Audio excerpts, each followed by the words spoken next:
Okay, welcome back everybody. I'm Biochemist6, also known as Harold, and welcome to a special 2015 Bionicle set review.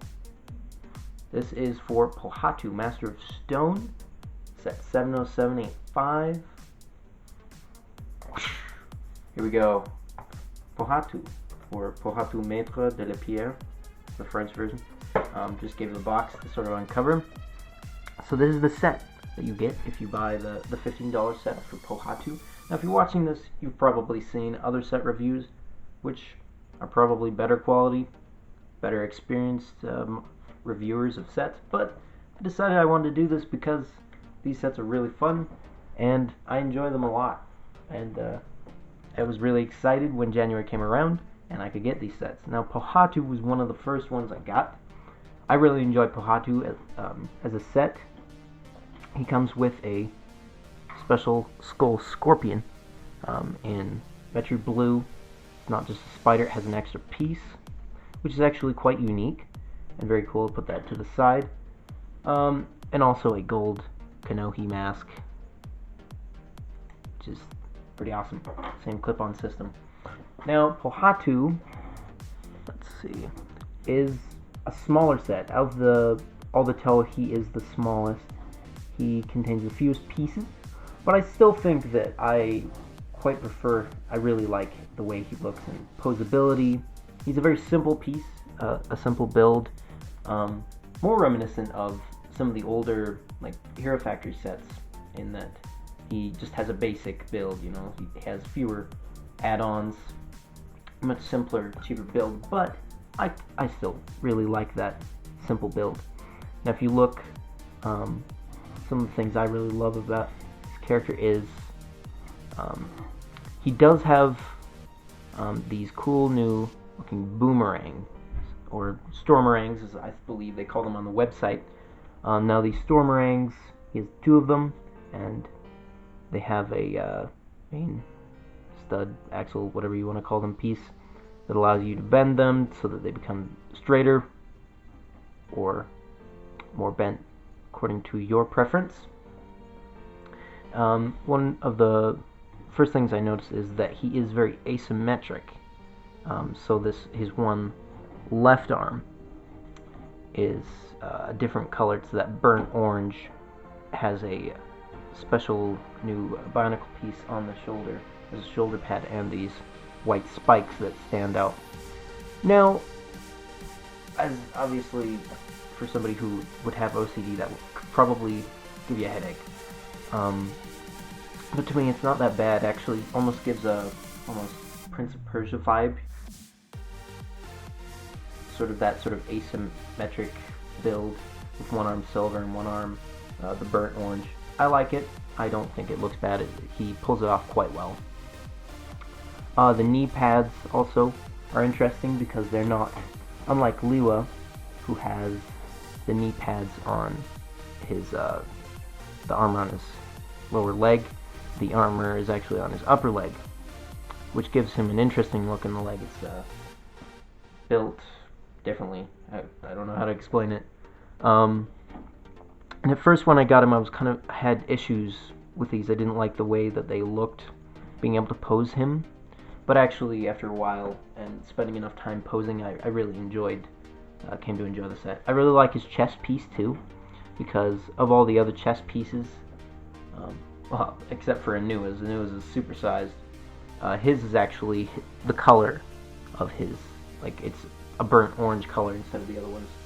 Most of them are either silver, gunmetal, or gold in that size, and his is specifically burnt orange, which is very unique for him. Also, another unique part is his translucent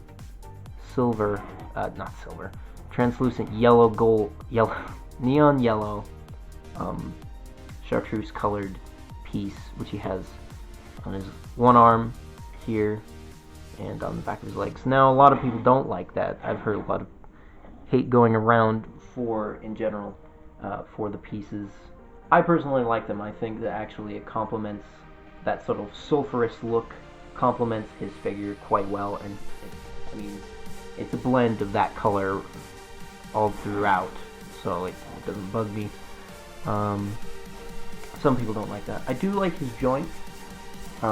He has a sort of free ball access joint. I don't know what to call it, but it gives more movement, and I quite like that. I think it's quite nice. The gearbox is good, although a little bit looser than I would prefer. It is still fully functional and quite sturdy. He also has a Gurak staff piece, or a very old Roxy piece, that they've added here that can be posed in all sorts of angles, which is quite nice. So yeah, I really enjoy his set on the whole. It's very fun. Okay, so I quickly wanted to go over the weapons of Pohatu, because in this case I really enjoy the boomerangs, and they are actually very reminiscent of some of his earlier weapons. If you take a look at what I have here, I have his Nuva sort of climbing claw, so sort of claw-like a little bit there. Pohatu generally hasn't had a specific weapon, whereas, for instance, the Kopaka will generally have something that can double as a ski or a spear, something like that, and a shield. Pohatu's kind of had this sort of variable weapon. It actually reminds me a lot of his Fantoka form weapon. If you look here, I have his sort of fan claw. Now, originally, I took this off, but in the set, he could use these sort of as helicopter arms, and they were actually extremely loose and very annoying, because if you didn't have them together, generally they would kind of end up going like this, or flopping over, and I really didn't like the looseness of them, but quite a useful tool. So that's very reminiscent. I do like them in gunmetal. Now, I was originally worried that they would be too loose, but they actually are quite firm and tight, and quite a useful tool. I quite like them. Okay, so now I'm going to take a look at his adrenaline mode. So if you want to take Golden Mask here, you can pop up. Oh, I forgot to mention that he does have the function, the mask function. You can just flip the back of his head, and his mask will go flying, and the gear obviously works quite well. Those are his two functions. Let's take a look at his adrenaline mode here. You just take Golden Mask, and it just pops on quite well. And from there, you want to take off his Stormerangs.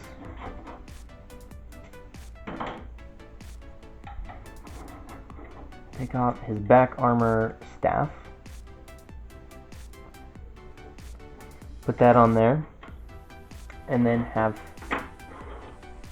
put on his feet these boomerangs here. See, the stud there goes just in the middle, right there. Do that for both. And boom, you have Pohatu in adrenaline mode.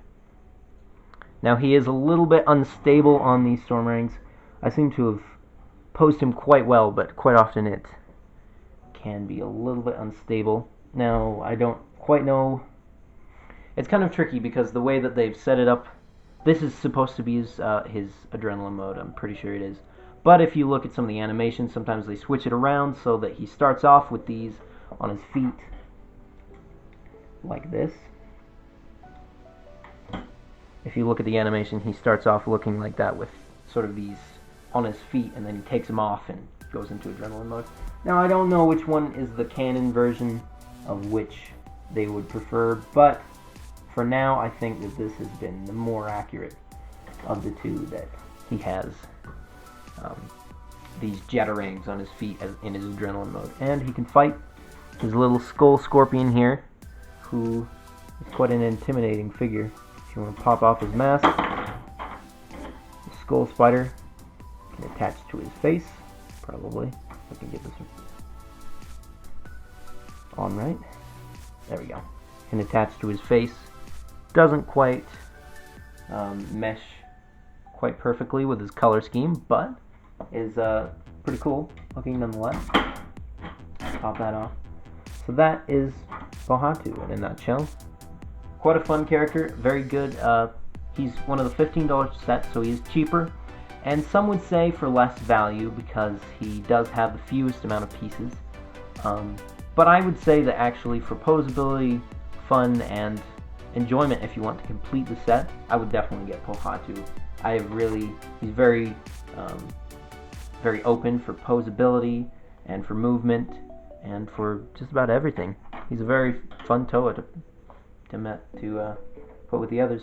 And even though he is considerably shorter, it's debatable whether he is the shortest Toa. I find that Anua is slightly shorter, but that's the way that I always pose Pohatu and Anua.